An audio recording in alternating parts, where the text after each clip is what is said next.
Are you ready to learn to think like a futurist?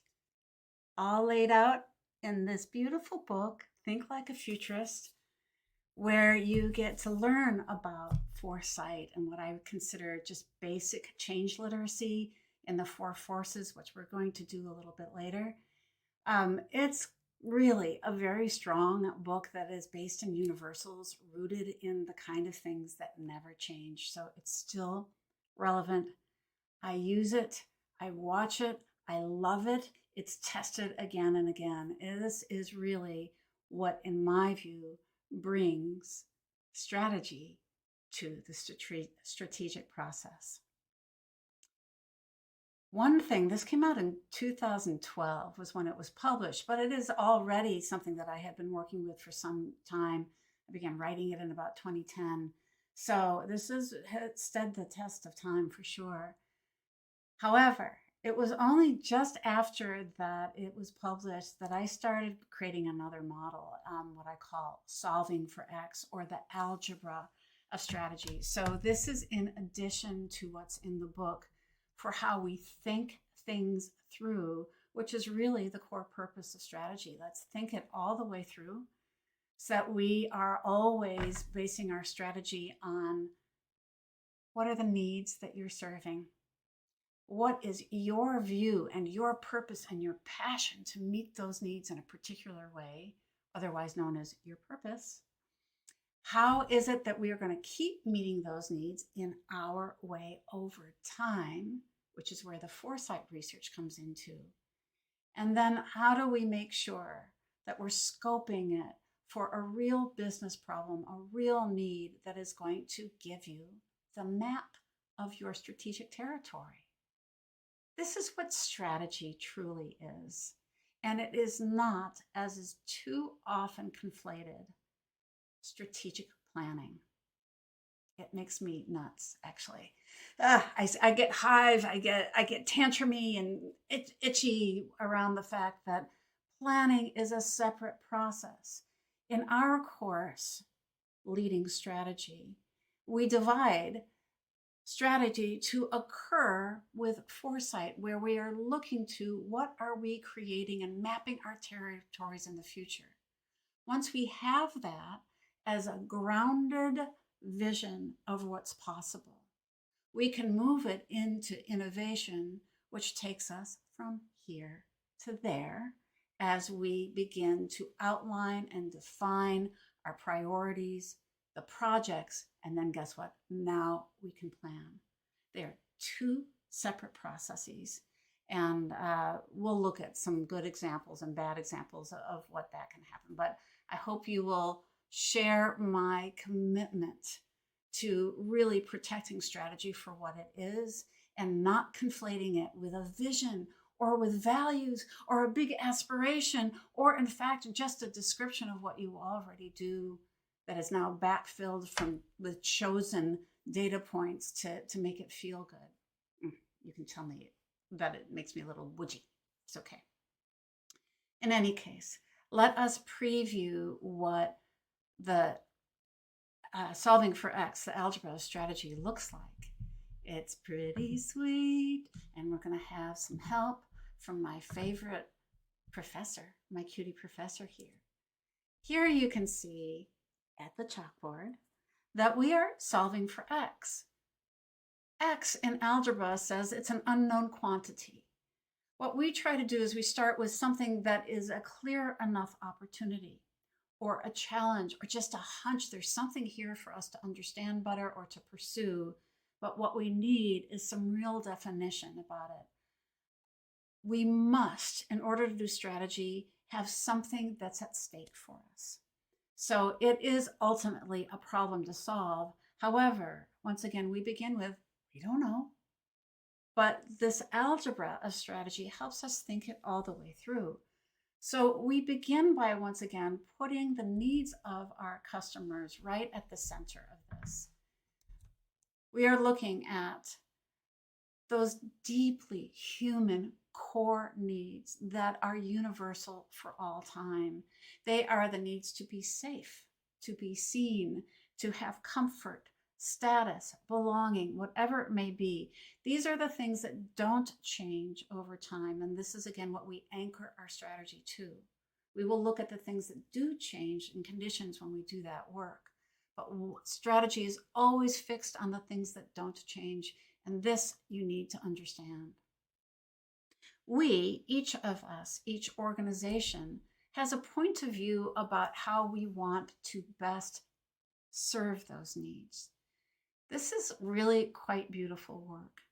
When we come to the table with a passion or a conviction about what people need and how we are best suited to be the ones to meet them, we begin to look under the hood of this passion and purpose and see that what lies there is a philosophy about human nature. We also begin to see that what we are really operating from is an idea of how the world works. So that if we're trying to meet those needs, we're trying to help people navigate this world to get those needs. What this tells us is that this philosophy starts to unpack something even more important, which is that you do, even if you haven't articulated yet, you do have working in the background a theory of change. And we want to surface that.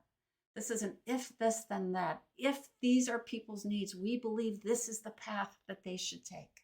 And we're going to be the ones to actually create that welcome and invitation onto that path. Here's the even more beautiful part. When you do that, you now have uncovered the next layer, is that, that's our business model. It's so beautiful and so deep. These are not separate pursuits.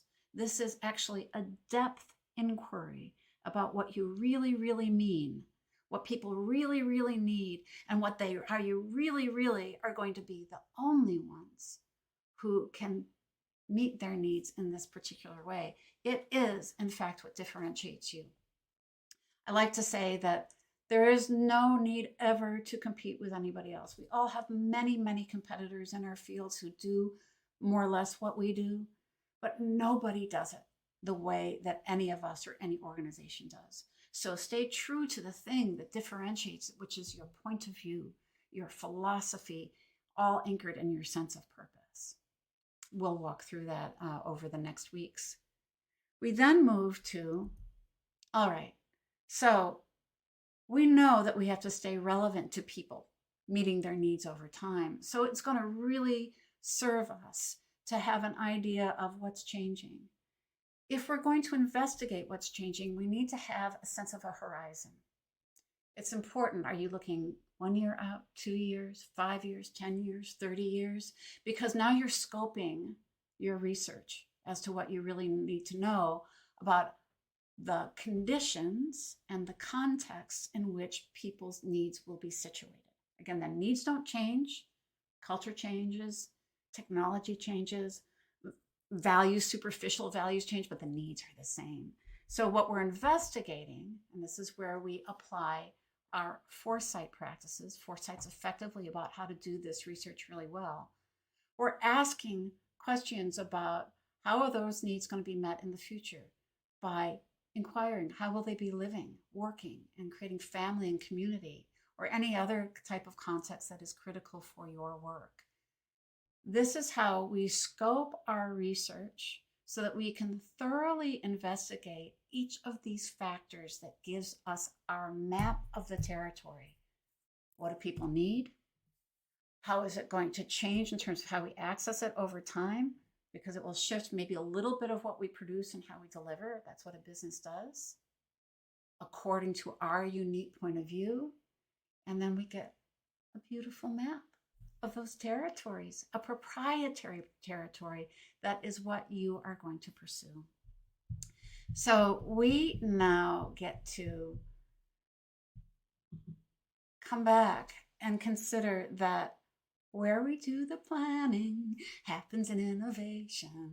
That's when we say, okay, now that we have a view of the future and what's really critical for us to stay relevant, we can prioritize the possibilities, the projects, and now we begin to reverse engineer and create a plan.